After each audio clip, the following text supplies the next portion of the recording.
Hola, ¿qué tal, seguidores de MAP TV? Yo soy Michelle Balcázar y les doy la bienvenida a un nuevo video. Luego de muchos años de lucha contra el conflicto armado en Colombia, el gobierno de este país y la guerrilla del Ejército de Liberación Nacional, ELN, retomarán el proceso de negociaciones de paz suspendido en el año 2018 en una mesa de diálogo en Caracas. Pero a continuación analizaremos una cronología sobre momentos importantes de las tensiones y búsquedas de paz entre los integrantes de las FARC y el gobierno de Colombia y las razones por las cuales aún no se llega a un acuerdo. Pero antes de continuar con este video, te invito a que le des me gusta, te suscribas a nuestro canal, actives la campanita de notificaciones para que no te pierdas todo nuestro contenido.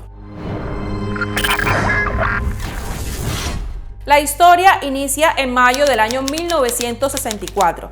El líder rebelde Manuel Marulanda Vélez, alias Tiro Fijo, funda las Fuerzas Armadas Revolucionarias de Colombia, conocidas como FARC. El 7 de agosto de 1982, el gobierno del presidente Belisario Betancur comienza un proceso de paz con este grupo armado, FARC. En junio de 1987, aunque el alto al fuego entre el gobierno y las FARC prácticamente no se respetó, un ataque rebelde que mata a 25 militares en el sur del país prácticamente anula el proceso de paz. En abril del año 1991, las FARC y las guerrillas del Ejército de Liberación Nacional, ELN, y el Ejército Popular de Liberación, EPL, reunidos en la llamada Coordinación Guerrillera Simón Bolívar, se sientan a negociar con delegados del gobierno de César Gaviria en Caracas, Venezuela. Los diálogos se trasladan luego a Tlaxcala, en México, en 1992 por la inestabilidad política en Venezuela, que sufrió un golpe de Estado en febrero de ese año. En octubre de 1992, las negociaciones terminan sin llegar a un acuerdo. Luego, en 1998, en agosto, el presidente Andrés Pastrana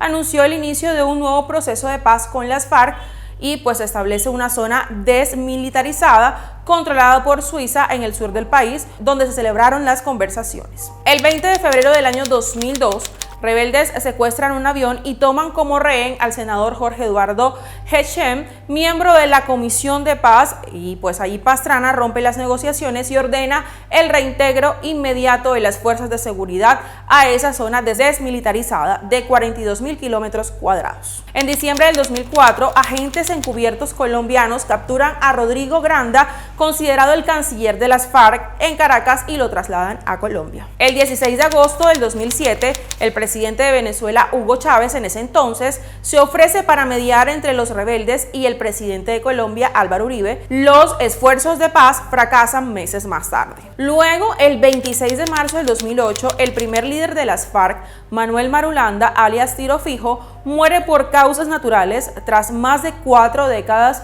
combatiendo al gobierno nacional de ese país. El 22 de septiembre del 2010, el número 2 y responsable de estrategia militar de las FARC, Jorge Briceño, alias Mono Jojoy, es asesinado en un ataque aéreo. El 4 de noviembre del 2011, el principal comandante rebelde Guillermo Sáenz, también conocido como Alfonso Cano, muere en un ataque del ejército. Luego, en el 2012, en febrero, el 26 de febrero más exactamente, las FARC renuncian el secuestro y a la extorsión y liberan a todos los oficiales militares cautivos. Luego, el 12 de agosto del 2012, el presidente Juan Manuel Santos anuncia nuevas conversaciones de paz con los rebeldes, y el proceso comienza 2 meses más tarde en Oslo, en Noruega, y luego se trasladan a La Habana, en Cuba. En el 2016, el 24 de agosto, el gobierno de Juan Manuel Santos y las FARC anuncian un acuerdo de paz. Todo parecía estar bien. El 26 de septiembre del 2016, el presidente nuevamente Juan Manuel Santos y los comandantes de las FARC formalmente firman el acuerdo. Luego, el 2 de octubre del 2016, los colombianos votan en un plebiscito en contra del acuerdo de paz. Muchos consideraban que era muy favorable para los rebeldes. Luego, el 24 de noviembre de ese mismo año, el presidente Juan Manuel Santos y las FARC firman un acuerdo de paz revisado. Se nombra una misión de la ONU para supervisar el desarme y la reintegración de los exrebeldes a la sociedad. Luego, en julio del 2017, de visita en Colombia, el Papa Francisco llama a encontrar la reconciliación y pide a las víctimas de la guerra que perdonen. Luego, el 27 de agosto de ese mismo año, las FARC inician el proceso para convertirse en partido político. En noviembre de ese mismo año, el ex líder rebelde Rodrigo Londoño, alias Timochenko, es nominado como candidato presidencial. En marzo del 2017 entra en función el Tribunal Especial para documentar los abusos durante 5 décadas de conflicto armado. Luego, el 9 de abril de ese mismo año, arrestan al ex líder de las FARC, Seusis Hernández, conocido como Jesús Santrich, buscado por Estados Unidos por el delito de narcotráfico.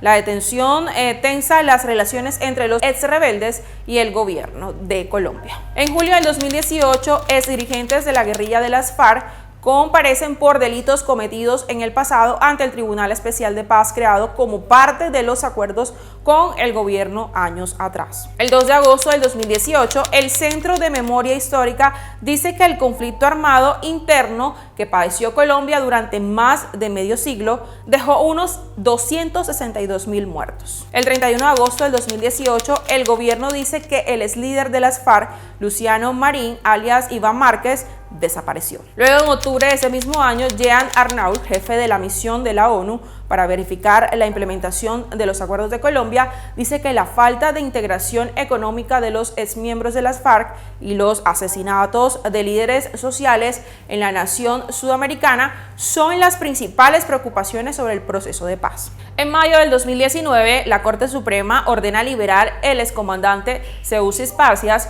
Hernández, alias Jesús Santrich. Semanas después, desaparece de la vista pública. El 3 de julio del 2019, el secretario general de las Naciones Unidas, Antonio Guterres, pide al gobierno respetar los acuerdos con los ex rebeldes y dice que la misión de la ONU en Colombia ha verificado el asesinato de 123 excomandantes desde que el acuerdo de paz se firmó. Luego, en agosto de ese mismo año, el ex jefe negociador de la guerrilla de las FARC, Luciano Marín, alias Iván Márquez, anuncia que un grupo de ex rebeldes decidió retomar las armas tras considerar que el gobierno colombiano faltó en garantizar sus derechos. Desde entonces, las negociaciones desaparecieron. Ahora, el gobierno de Gustavo Petro, el primer mandatario de izquierda en la historia de Colombia, busca reanudar el diálogo como parte de un proyecto mayor llamado Paz Total, con el que procurará la firma de acuerdos o tratos de sometimientos a la justicia a cambio de beneficios con grupos armados, bandas narcotraficantes y disidencias de las Fuerzas Armadas Revolucionarias de Colombia, FARC, que continuaron delinquiendo luego del histórico acuerdo de paz firmado en el año 2016, como ya antes lo mencionamos. Planes para hacer transformaciones en el país que ayuden a superar la pobreza, el reconocimiento de las víctimas y el fin del conflicto es lo que el gobierno de este país espera que suceda. Y esto ha sido todo por hoy en nuestro video de MAP TV. Gracias por haber llegado hasta el final. Si te gustó, lo puedes compartir. Nos vemos en una próxima ocasión. Hasta pronto.